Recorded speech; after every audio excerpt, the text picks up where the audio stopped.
Ukraine அதிபர் Zelensky மற்றும் ஐரோப்பிய தலைவர்களுடன் அமெரிக்க அதிபர் ட்ரம்ப் மேற்கொண்ட பேச்சுவார்த்தை சுமூகமாக நடந்து முடிந்துள்ளது. உக்ரைனில் போரை முடிவுக்கு கொண்டு வருவது தொடர்பாக வெள்ளை மாளிகையில் பெரும் எதிர்பார்ப்புகளுக்கு மத்தியில் இந்த பேச்சுவார்த்தை நடந்தது. இதில் ஜெர்மனி, பிரிட்டன், பிரான்ஸ் உள்ளிட்ட நாடுகளின் தலைவர்களும் கலந்து கொண்டனர். போரை முடிவுக்கு கொண்டு வருவது தொடர்பாக தலைவர்கள் விவாதித்தனர். இந்த முக்கிய பேச்சுவார்த்தைக்கு நடுவே சுமார் 40 நிமிடங்கள் ரஷ்ய அதிபர் புதினுடன் ட்ரம்ப் தொலைபேசியில் உரையாடியிருக்கிறார்.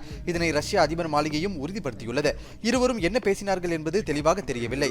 வெள்ளை மாளிகையில் நடந்த சந்திப்புக்கு பிறகு செய்தியாளர்களிடம் பேசிய அமெரிக்க அதிபர் ட்ரம்ப் ஜெலன்ஸ்கி மற்றும் புதினுடன் பேச்சுவார்த்தை நடத்த முயற்சி எடுத்து வருவதாக கூறியுள்ளார். அதே நேரம் அடுத்த 2 வாரங்களில் ஜெலன்ஸ்கி புதின் இடையே பேச்சுவார்த்தை நடைபெறும் என ஜெர்மன் சான்சலர் மெர்சும் தெரிவித்துள்ளார்.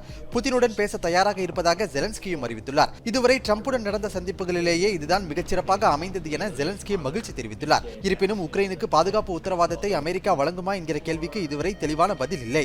பாதுகாப்பு உத்தரவாதம் குறித்து விவாதிக்கப்படவில்லை என்றும் உக்ரைனுக்கு நல்ல பாதுகாப்பை வழங்குவோம் எனவும் அதிபர் ட்ரம்ப் கூறியுள்ளார். ஐரோப்பிய தலைவர்கள் ஒரே நாளில் திரண்டிருப்பது வெள்ளை மாளிகைக்கு பெருநாள் என்றும் இதன் விளைவுகளை விரைவில் பார்க்கலாம் எனவும் அதிபர் ட்ரம்ப் கருத்து தெரிவித்துள்ளார்.